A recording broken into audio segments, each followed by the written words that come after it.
Hey everyone. John Robson is a contributor to the National Post that I've got a tremendous amount of respect for. He seems more than willing. He's one of the few in Canada that are willing to challenge the political orthodoxy, the dominant narrative espoused by those on the political left and the political right. Now, he does predominantly rail against those on the political left, but he seems more consistent than most as far as pointing out the hypocrisies and discrepancies of anyone on the political spectrum. And this article is no exception. Headline: how much longer will our politicians be able to pretend that reality doesn't apply to Canada? Actually, only the unprecedented relief from want and fear generated by open society habits, from free enterprise to free speech, creates the space in which pampered twits may smear at tradition. Are Canadians out of touch with reality? These are strong words, but dire situations call for tough talk. In Monday's Post, John Iverson quote, without naming the CEO of a large Canadian company, warning that foreign investment was plunging because there is a real, genuine, honest, nonpartisan concern that Canada is so completely out of touch with the real world. And here let me insert two caveats that aren't remotely reassuring. First, not all Canadians are equally out of touch. Some have a pretty good idea what's going on, while others hold senior government posts. Good one. Second, the real world is problematic shorthand because policy debates generally turn on how we interpret the evidence, that is, how we see reality. Now back to panicking. Because my third point is that he didn't say Canadian governments, he could have, since even our more level-headed politicians nowadays are either badly out to lunch or else hiding under their desk after putting that sign on their doors. Like Andrew Scheer, who just said a plan he doesn't even have would meet Canada's Paris Accord greenhouse gas targets without a carbon tax. There is room, I maintain, to debate whether we should reach those targets, but there is very little room to debate whether we will. Even with an onerous carbon tax, we're going to miss by miles. Yet Scheer is meant to be the guy in touch with reality. Then there's what politicians are saying about deficits. Once upon a time, it was unwise to believe what they claimed the deficit would be tomorrow.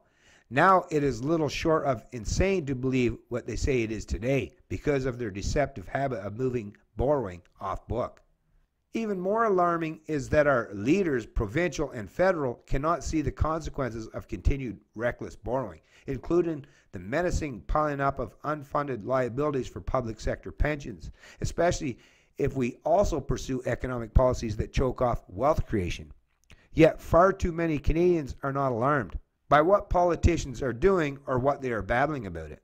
So back to the reality thing. Since the debate is normally about what is real, and since it is conservatives who typically use phrases like the real world, let me try to list more specifically what too many Canadian governments and citizens are not coming to grips with. First, one more time, incentives matter to business and consumers. If it becomes too difficult or expensive to operate in Canada, investment will go elsewhere. Not all of it, and not immediately, of course, but slowly and inexorably. Second, you can't redistribute wealth that never got generated. Yet governments dependent on ever larger streams of revenue scorn to foster prosperity. Federal Finance Minister Bill Morneau pledges to fix the gender gap while scorning knee-jerk reactions to U.S. tax cuts. And BC Premier blocks pipelines, supports carbon taxes, then complains that gas is expensive. Right? Third, the essence of a free market economy, like a free society, is cooperation.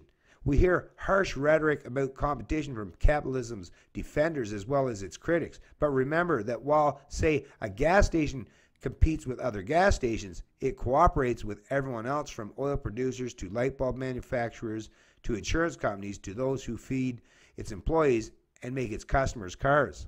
The CEO who started this conversation felt obliged to stress that his concern was real, genuine, honest, nonpartisan, on the apparent ground that people expect business opinions to be fake, insincere, dishonest, and partisan. But how did we reach the deluded point that we regard as predatory the organizations through which our fellow citizens generate the wealth we take for granted in our daily lives, from abundance at grocery stores to bulging government coffers? Yeah, I agree with the very premise of this article. It's about time that the politicians, the ruling class in Canada, start owning up, acknowledging the fact that, yeah, the central planning model, it's a detriment. No, for the overwhelming majority of the people. The free market, the invisible hand, allowing actual social and economic freedoms to exist, to flourish. That's the best answer. Not micromanage, not top down, not authoritarianism, not control and dominance from any particular central planning authority over our social and economic lives. That's not what helps matters. It's about having a very baseline set of fundamental ground rules that everyone has to adhere to properly and equally, and then just letting the free market of ideas, of products and services flourish. That is what has always proven to be the most beneficial in regards to how we humans cohabitate and coexist amongst each other peacefully and benefit individually and collectively as a result. It's Canadian Libertarian, and I love liberty.